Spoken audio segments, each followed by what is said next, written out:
नमस्कार। अंतर्राष्ट्रीय खबरों के सबसे भरोसेमंद कार्यक्रम खबर दुनिया की में आपका स्वागत है। मैं हूं चंद्रशेखर जोशी। आज के एपिसोड में हम आपको इस वक्त की बड़ी अंतर्राष्ट्रीय खबरें तो बताएंगे ही, साथ ही दो बड़ी खबरों पर अपने विशेषज्ञ मेहमान के साथ चर्चा करेंगे। आज हमारा फोकस रहेगा पाकिस्तान अफगानिस्तान सैन्य संघर्ष और फिर सीज फायर पर। साथ ही हम विश्लेषण करेंगे अमेरिका और वेनेजुएला के बीच बढ़ते तनाव का। कार्यक्रम के अंत में आज की कुछ और बड़ी अंतर्राष्ट्रीय खबरें आपको बताएंगे, लेकिन आइए सबसे पहले आपको दिखाते हैं इस वक्त की अंतर्राष्ट्रीय हेडलाइंस। इजराइल ने गाजा में सभी निर्धारित लक्ष्यों को हासिल करने की जताई प्रतिबद्धता। पीएम नेतन्याहू का अरब देशों के साथ संबंधों को सामान्य बनाने पर जोर।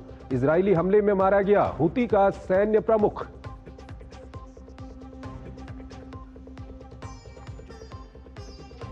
पाक अफगान संघर्ष के बीच भारत का बड़ा बयान। अफगान अखंडता और संप्रभुता के लिए जताया समर्थन। विदेश मंत्रालय ने कहा आतंक का अड्डा है पाकिस्तान। भारत के ऊर्जा स्रोतों पर टिप्पणियों पर भारतीय विदेश मंत्रालय की दो टूक। भारतीय उपभोक्ताओं के हितों की रक्षा को बताया प्राथमिकता। पुतिन ने कहा अनुचित दबाव के बावजूद रूस बना रहेगा शीर्ष तेल उत्पादक देश। वेनेजुएला के खिलाफ अमेरिकी राष्ट्रपति का बड़ा कदम। ड्रग तस्करी के खिलाफ CIA को गुप्त अभियान चलाने की मिली अनुमति। मादुरो ने बताया तख्ता पलट की साजिश।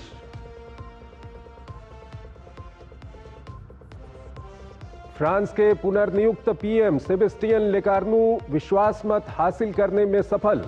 वामपंथी उदारवादियों के साथ अति दक्षिणपंथी नेशनल रैली का भी मिला पर्याप्त समर्थन।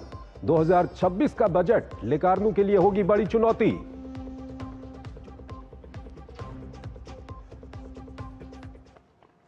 और आइए पहली खबर की ओर आपको लिए चलते हैं। पाकिस्तान और अफगानिस्तान के बीच सैन्य झड़प और सीमा पर दर्जनों मौतों के बाद दोनों देशों के बीच 48 घंटे का सीज फायर हो गया है। दोनों देशों के बीच जिस तरह का तनाव है उसे देखते हुए इस सीज फायर के आगे भी जारी रहने पर विशेषज्ञ शंका जाहिर कर रहे हैं। दोनों देश एक दूसरे को भारी नुकसान पहुंचाने का भी दावा कर रहे हैं। हालांकि जिस तरह की स्थिति है उससे साफ है कि तालिबान सेना पाकिस्तान को जोरदार टक्कर दे रही है। आइए आपको इससे जुड़ी एक रिपोर्ट दिखाते हैं और फिर इस पर अपने विशेषज्ञ मेहमान के साथ चर्चा करेंगे।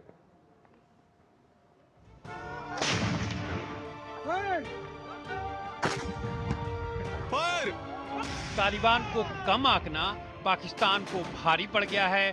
पहले 11-12 अक्टूबर की रात पाकिस्तान की ओर से तालिबानी ताकत का टेम्परेचर मापने की नाकाम कोशिश बड़ी भूल साबित हुई।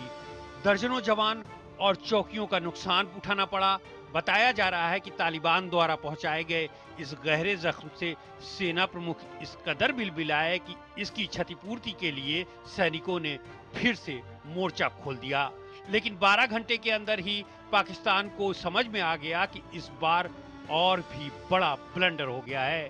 लिहाजा पाकिस्तान ने अस्थायी संघर्ष विराम का ऐलान कर दिया। तालिबान की तरफ से कहा गया कि पाकिस्तान के अनुरोध पर 48 घंटे का सीज फायर किया जा रहा है। पाकिस्तान ने भी अफगानिस्तान के कहने पर इस पर अमल करने की बात कही। पाकिस्तान को डर सता रहा है कि सीज फायर लंबा चलने वाला नहीं है। पाकिस्तान के रक्षा मंत्री ख्वाजा आसिफ ने कहा है कि सीज फायर मित्र देश के कहने पर किया गया, जो बेहद नाजुक है। ख्वाजा आसिफ ने तालिबान पर TTP के साथ मिल जाने का आरोप लगाया। भारी नुकसान के बाद उनका दावा है कि निशाने पर TTP थे, लेकिन अफगानिस्तान इसमें शामिल हो गया है। इसका मतलब है कि दोनों में कोई अंतर नहीं है। पाकिस्तान तालिबान पर TTP को शरण देने का आरोप लगाता है, लेकिन अफगानिस्तान इससे बार बार इनकार करता है। इससे पहले दोनों देशों के बीच सीमा पर सैन्य ठिकानों पर हमले से बात आगे बढ़कर अंदरूनी इलाकों को निशाना बनाने तक पहुंच गई। पाकिस्तान ने अफगानिस्तान के कंधार में हमला किया तो अफगानिस्तान ने पाकिस्तान के खैबर पख्तूनख्वा के कुर्रम में धावा बोल दिया। खबर है कि दो मोर्चों पर घिरी पाकिस्तानी सेना को काफी नुकसान उठाना पड़ा। तालिबान ने स्पेन बुल्दक में कई चौकियों को नष्ट करने और कई जवानों को पकड़ने का दावा किया। जमीनी स्तर पर कमजोर पड़ा तो पाकिस्तान हवाई हमले पर उतर आया।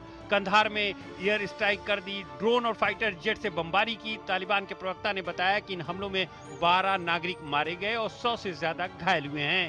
हालांकि अफगानिस्तान में यूएन सहायता मिशन ने मरने वाले नागरिकों की संख्या 17 बताई है, जबकि 346 अन्य घायल हुए हैं। एक बात साफ है कि इस बार तालिबान लड़ाकों का मनोबल गजब का था। तालिबान लड़ाके सैनिक पतलून लहराकर दावा कर रहे हैं कि ये पाकिस्तानी सैनिकों के हैं जिन्हें वे छोड़कर भाग गए हैं। हालांकि कई जगहों पर संघर्ष विराम के उल्लंघन की खबरें भी सामने आ रही हैं, लेकिन दोनों तरफ से इसकी आधिकारिक पुष्टि नहीं की गई है। इसलिए बड़ा सवाल यही है कि ये सीज फायर कब तक। और इस खबर पर ज्यादा बात करने के लिए हमारे साथ जुड़ रहे हैं पिनाक रंजन चक्रवर्ती, फॉर्मर सीनियर डिप्लोमेट हैं, विदेशी मामलों के जानकार हैं। उनसे हम बात करेंगे। चक्रवर्ती साहब, बहुत बहुत स्वागत है आपका हमारे इस कार्यक्रम में। चक्रवर्ती साहब, सवाल यह है कि जिस तरह के हालात हैं पाकिस्तान और अफगानिस्तान के बीच में, 48 घंटे का सीज फायर हो गया है, कब तक चलेगा ये? फिलहाल तो उन्होंने दोनों तरफ से कहा जा रहा है, पाकिस्तान की तरफ से कहा जा रहा है कि ये म्यूचुअल कॉन्सेंट से है, पर कई लोग कह रहे हैं कि ये पाकिस्तान ने सीज फायर की मतलब जो रिक्वेस्ट, और कुछ लोग कह रहे हैं कि कतर का भी इसमें कुछ रोल हो सकता है, कि शायद दोनों कतर ने कुछ मीडिएशन वगैरह। सीज फायर कब तक रहेगा, ये आपका प्रश्न। देखिए, लड़ाई झगड़ा नहीं है कि उनकी जो आपसी जो डिफिकल्टीज हैं या जो डिफरेंसेस हैं वो इतनी जल्दी सॉल्व नहीं हो। अफगानिस्तान भी तालिबान काफी चिढ़ा हुआ है पाकिस्तान। वहाँ टीटीपी वगैरह जो ऑपरेट करते हैं, जो पाकिस्तान कहता है अफगानिस्तान से आते हैं, पर अफगानिस्तान कहता है कि नहीं वो तो आप ही के लोग हैं जो आपके यहाँ। तो ये तू मैं काफी दिन से चल रही थी, अब ये भड़क गई है। और उधर पाकिस्तान को ऐसा लग रहा है, और उन्होंने ये इल्जाम भी लगाया है कि जो काबुल दिल्ली का प्रॉक्सी बन गया, यानी तालिबान जो कर रहा है वो दिल्ली के निर्देश ये सब उनकी जो बातें हैं, इसको कभी कभी तो हंसी आती है इस तरह के गंभीर चीजों में, इस तरह के फ्रिवलस बातें। तो लगता है कि पाकिस्तान को प्रॉब्लम ये हो कि डूरंड लाइन तो एक इंटरनेशनल बॉर्डर माना जाता है, पर अफगानिस्तान ने डूरंड लाइन कभी स्वीकार नहीं, क्योंकि अंग्रेजों ने डूरंड लाइन बनाया था। नाम से ही पता चलता है डूरंड। हमारे यहाँ दिल्ली में डूरंड कप होता है, आपको मालूम है, का जो है उसी के नाम है। तो डूरंड ने लाइन खींच दी और पश्तून इधर, आधे इधर रह गए, बाकी इधर रह गए। तो ये पश्तूनों को डिवाइड कर दिया उन्होंने। तो तब से ये अफगानिस्तान और अफगानिस्तान है वो इसको कभी माने नहीं, जैसे कि ये कैसे हो, ये इस लकीर पर हम, तो ये एक और समस्या उनके आपस है। और ये सिर्फ तालिबान के साथ नहीं है, तालिबान से पहले जितने भी सरकार रहे 19 जब से पाकिस्तान आजाद हुआ, कोई किसी पे नहीं माना।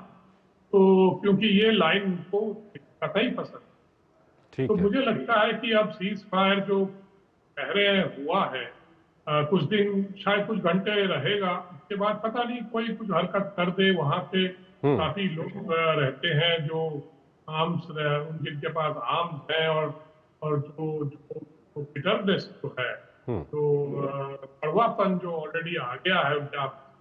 पाकिस्तान दादागिरी दिखाने के चक्कर में कि तालिबान को तो हमने बताया था कि तालिबान हमारे नतमस्तक हो जाएंगे, हमारी बात सुनेंगे, ऐसा हो नहीं रहा है। तो वो ठीक है सर, इस सब के बीच एक महत्वपूर्ण बयान भारत की ओर से आया है। भारत का कहना है कि वो अफगानिस्तान की संप्रभुता और अखंडता का समर्थन करता है। इस तनाव के बीच भारत के इस बयान को क्या कुछ कहेंगे आप? ये तो बड़ा नॉर्मल बयान है, क्योंकि किसी भी देश का संप्रभुता और टेरिटोरियल इंटेग्रिटी और जो भी है वो तो दूसरा देश सपोर्ट करेगा ही, और भारत क्यों नहीं करता? हम सब देश का करते हैं।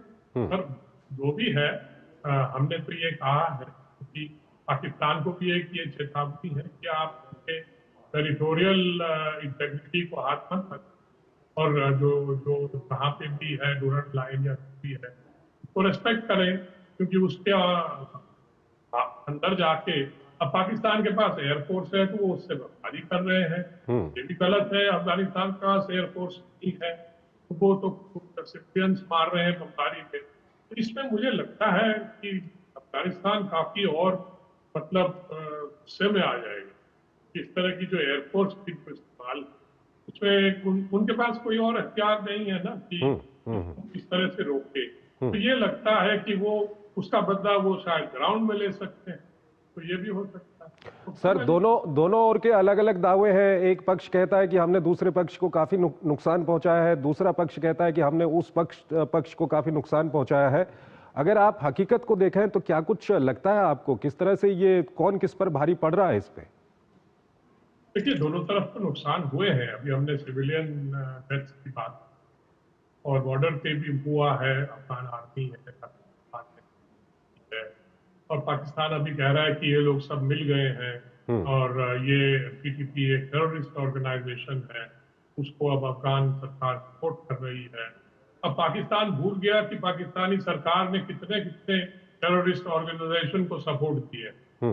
वो उनको याद नहीं रहता था जब ये एक्यूजेशन वो करते, तो तब अब वो जो है वो मतलब के घर में जब आग लगी है तब उनको याद आ गया कि टेररिस्ट ऑर्गेनाइजेशन काबुल के सरकार, पाकिस्तान तो पता नहीं कितने मतलब सालों से ये करता आ रहा। तो यही है, अब ये इस तरह का रवैया पाकिस्तान का, इसका नतीजा उठाना पड़ेगा। और तालिबान छोड़ने वाला नहीं है, तालिबान कोई कमजोर ऑर्गेनाइजेशन नहीं है, तो वो भी नहीं छोड़ेंगे। ये अगर और आगे बात आए तो फिर तो और भी धड़पे होंगे। ठीक है सर, हमारे साथ बने रहिएगा। एक और महत्वपूर्ण विषय है, उस पर अभी हम आपसे बातचीत करेंगे। यहाँ पर हमको एक छोटा सा ब्रेक लेना है, एक छोटा सा ब्रेक लेते हैं यहाँ पर।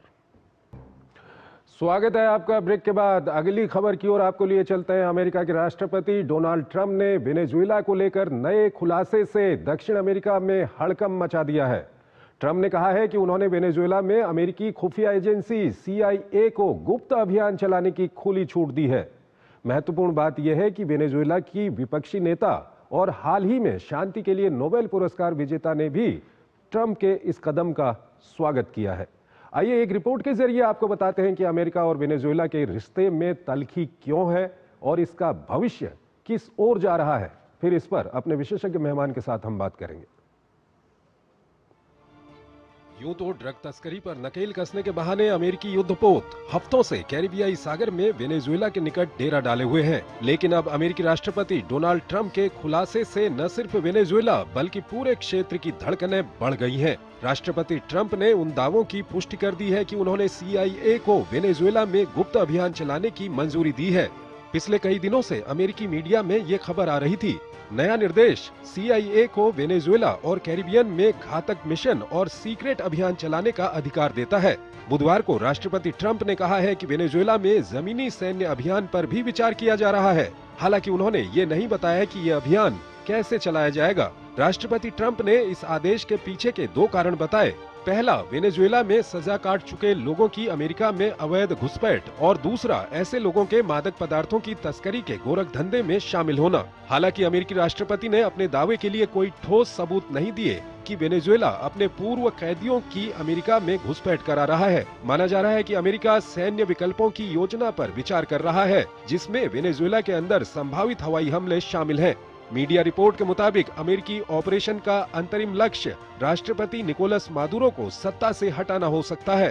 ट्रंप के आदेश के बाद दक्षिण अमेरिकी देशों में तनाव देखा जा रहा है। कोलंबिया ने तो युद्ध की चेतावनी भी दे दी, लेकिन खुद को अमेरिका और वेनेजुएला के बीच तनाव से अलग कर लिया। दरअसल अमेरिका ने पहले ही दक्षिणी कैरिबियन सी में लगभग 10,000 सैनिकों को तैनात किया है, जिसमें से अधिकांश प्यूर्टो रिको में है। वेनेजुएला के राष्ट्रपति निकोलस मादुरो ने इसे CIA का तख्तापलट प्लान बताते हुए शांति की अपील की है। CIA के इस्तेमाल और कैरिबियन सी में घोषित सैन्य तैनाती को चिंताजनक बताते हुए कहा है कि अमेरिका का ये अभियान उनके खिलाफ आक्रामकता, धमकी और उत्पीड़न के समान है। वहीं विपक्ष की नेता मारिया कोरिना मचादो ने ट्रंप के कदम का स्वागत किया है। वेनेजुएला के विदेश मंत्री ने कहा है कि इसका मकसद तेल संसाधनों पर कब्जे के साथ शासन परिवर्तन को वैध बनाना है। इस बीच अमेरिकी सेना ने वेनेजुएला के तट के पास अंतर्राष्ट्रीय जल क्षेत्र में एक जहाज को निशाना बनाया है, जिसमें 6 लोगों की मौत हो गई है। इन पर मादक पदार्थों की तस्करी का आरोप है। सितंबर से अमेरिकी सैन्य हमलों में कुल 27 लोगों की मौत हो चुकी है। पिनाक रंजन चक्रवर्ती हमारे साथ बने हुए हैं, विदेशी मामलों के जानकार हैं, उनसे हम जानेंगे। पिनाक रंजन जी, प्रेसिडेंट ट्रंप ने ये खुलासा कर दिया है कि उन्होंने CIA को कोवर्ट ऑपरेशन चलाने के लिए अनुमति दे दी है वेनेजुएला के अंदर में, और वेनेजुएला के जो नेता है निकोलस मादुरो, वो कहते हैं कि ये तख्ता पलट करना चाहते हैं। क्या कुछ कहेंगे आप? ये पब्लिकली जो अनाउंस उन्होंने किया है CIA के बारे में, ये CIA तो बहुत दिन से काम कर रहा है। ये कोई नई बात तो नहीं है कि मदुरो से इन को वो पसंद नहीं करते हैं, कि वो अमेरिका की बात नहीं मानता है, उनके सैंक्शन लगा रखे हैं, और वेनेजुएला में तेल है और उनको तेल चाहिए। तेल से वो एक नीत है, और जिसके साथ ट्रंप साहब भी शायद जुड़े हुए हैं, उनको प्रॉफिट होगा, तेल उनके हाथ में आएगा। वहां एक पिट्ठू बिठा के वो तेल पे कब्जा करना चाहते हैं।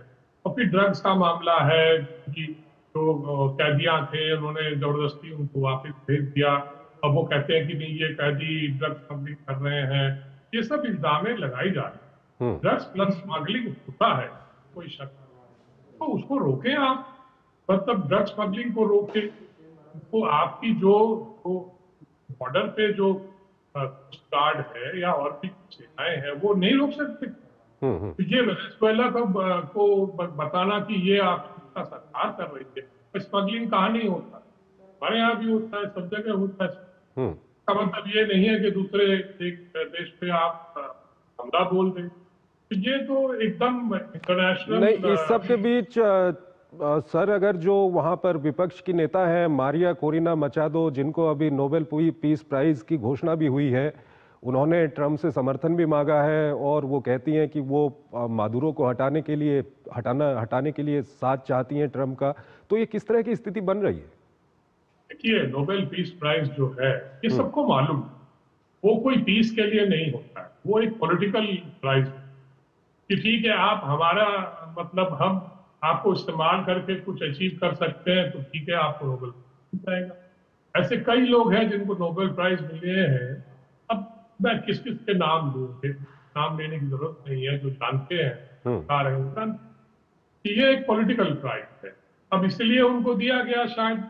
वैसे तो ट्रंप खुद ही चाहते थे इसको, पर शायद जो नोबेल कमेटी है उन्होंने सोचा कि चलो इसको दे दें, इससे ट्रंप से नाराज नहीं होंगे कि ये ट्रंप का काम करेंगे, ये क्योंकि ये मदुरो के खिलाफ है, ऑपोजिशन लीडर है। ठीक है, ऑपोजिशन आप कर सकते हैं, एनी डेमोक्रेसी में ऑपोजिशन, पर ये जो बातें वो कर रही हैं वो बाहर से कर रही है। आपको ऑपोजिशन करना है, आप देश के अंदर से करिए। आप पर वो कहती है कि वहां डेमोक्रेसी नहीं है, वो कहते मेरा जीवन खतरे में है, इस तरह की बातें भी करती है। तो इसलिए ये मुझे लगता है ये एक मतलब क्या कहते हैं, dotting the i's and crossing t's, ये सब चीज एक जगह आ रहा है, जो एक साजिश जैसा लगता है कि भाई ये अमेरिकन CIA या जो भी है। और कहीं ना कहीं जो आसपास के देश हैं, जिसमें कोलंबिया भी है, उनमें भी थोड़ा बहुत घबराहट है इस तरह की जो कदम उठाए गए हैं उसके बाद। वो तो होगा ही। कोलंबिया भी तो एक मतलब इस काफी वेल नोन है कि एज अ ड्रग्स कोकेन वगैरह बहुत होता जाता है, वहां से स्मगलिंग होता है। वो अमेरिका बंद नहीं कर पाता है, इसलिए दोष देता है दूसरे देशों को। अगर आप बंद कर दे तो नहीं आएगा, या आप डिमांड कम कर दें देश में। अगर आपकी जो लॉ एंड ऑर्डर सिचुएशन है, या जो ड्रग यूज करते हैं तो आपके देश के अंदर है, जो ड्रग सेक्टर है, वो पकड़े आप। फिर तो ड्रग्स, अगर वो ना रहे तो ड्रग नहीं आएगा। तो ये बातें हैं। सारा ब्लेम दूसरों पे कर दो और अपनी यहाँ की जो खामियां हैं, ये नीति लगती। क्या जो निकोलस मादुरो हैं उनके अगर अंतर्राष्ट्रीय समर्थन की हम बात करें तो इस मामले को लेकर के कोई वैश्विक ध्रुवीकरण देखा जा सकता है आने वाले दिनों में? देखिए, वेनेजुएला को तो सपोर्ट मिलेगा चाइना और रशिया से, और मिल भी रहा है। और दुख की बात तो ये है कि यूनाइटेड नेशंस चुपचाप बैठा हुआ है, जिनका काम है कि इंटरनेशनल सिक्योरिटी पे वो काम करें या उसको कहाँ पे करें, और वो कुछ नहीं कर पाएंगे। अफ्रीका है, अफ्रीका कर देगा या फिर कहेगा कि हम फंडिंग बंद कर देंगे, कि अमेरिका काफी फंड ऑलरेडी उन्होंने कम कर दिया है। तो कई चीजें हैं यूनाइटेड नेशंस पे तो बंद हो रही है, उनके काम बंद। अगर आप देखें तो उसमें यूनाइटेड नेशंस जो जो जो काम वो करते आए हैं अब वो बंद करेंगे। United nation peace keeping force भी शायद कम कर रहे हैं, क्योंकि उनका पैसा नहीं, पैसा जो देते हैं जैसे अमेरिका है उन्होंने बंद कर दिया है, वो रोक दिया। इस कई चीजों के लिए वो प्रेशर डाल रहे हैं यूनाइटेड नेशंस पे, तुम कि ये काम मत करो, क्योंकि अमेरिका समझता है कि वो के खिलाफ या जो भी है। अब ट्रम्प की नीतियां तो किसी को समझ नहीं आ रहा है, वो ठीक है सर। सर बहुत बहुत शुक्रिया आपका, आप हमारे कार्यक्रम में जुड़े और दोनों ही महत्वपूर्ण विषयों पर आपने अपना महत्वपूर्ण विश्लेषण हमारे दर्शकों के साथ साझा किया। यहाँ पे आपको छोड़ जाते हैं आज की कुछ और महत्वपूर्ण अंतर्राष्ट्रीय खबरों के साथ। आप इन खबरों को देखिए और हमारी पूरी टीम को इजाजत दीजिए। नमस्कार।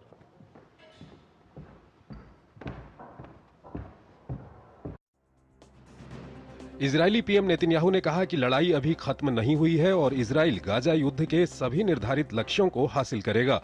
साथ ही पीएम नेतन्याहू ने कहा कि इजराइल के दुश्मनों को सबक मिल गया है कि अगर कोई इजराइल के खिलाफ हाथ उठाने की कोशिश करेगा उसे इसके लिए भारी कीमत चुकानी पड़ेगी। वहीं बंधकों के परिवारों ने भी चेतावनी दी है कि जब तक सभी मृतक बंधकों के शवों को सुरक्षित वापस नहीं लौटाया जाता तब तक शांति समझौता आगे नहीं बढ़ेगा। वहीं इजराइल का कहना है कि मिस्र के साथ गाजा की रफा सीमा को खोलने की तैयारी चल रही थी, हालांकि इसके लिए अभी कोई समय तय नहीं हुआ है।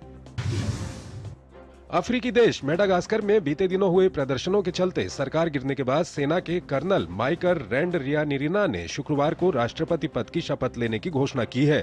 वहीं प्रदर्शनों के बाद देश छोड़कर भागने वाले पूर्व राष्ट्रपति एंड्री रेजुलिना ने कर्नल रैंडरियानिरिना के इस कदम की निंदा करते हुए पद छोड़ने से मना कर दिया है। दूसरी तरफ अफ्रीकी यूनियन ने इसे तख्तापलट बताते हुए मेडागास्कर की सदस्यता निलंबित कर दी है। रूस ने बीती रात करीब 300 ड्रोन और 37 मिसाइलों का इस्तेमाल करते हुए यूक्रेन पर बड़ा हमला बोला है। यूक्रेनी राष्ट्रपति जेलेंस्की के मुताबिक इन हमलों में ऊर्जा समेत अन्य इंफ्रा को भी निशाना बनाया गया। राष्ट्रपति जेलेंस्की शुक्रवार को राष्ट्रपति ट्रंप से मुलाकात करने वाले हैं, जहां उनके द्वारा यूक्रेन के लिए और अधिक सैन्य सहायता की मांग की पूरी संभावना है। हाल ही में फ्रांस के प्रधानमंत्री बने सेबेस्टियन लेकार्नू ने संसद में अपने खिलाफ आए पहले अविश्वास प्रस्ताव में सफलता हासिल की है। उनको राष्ट्रपति मैक्रों के पेंशन सुधारों को निलंबित करने के चलते सोशलिस्ट पार्टी का समर्थन मिल गया। सीरिया के डेर अल जोर के पूर्व में एक राजमार्ग पर एक बस पर हुए हमले में ऑयल फैसिलिटी के 4 सुरक्षा कर्मियों की मौत हो गई। हालांकि किसी समूह ने हमले की तुरंत जिम्मेदारी नहीं ली है।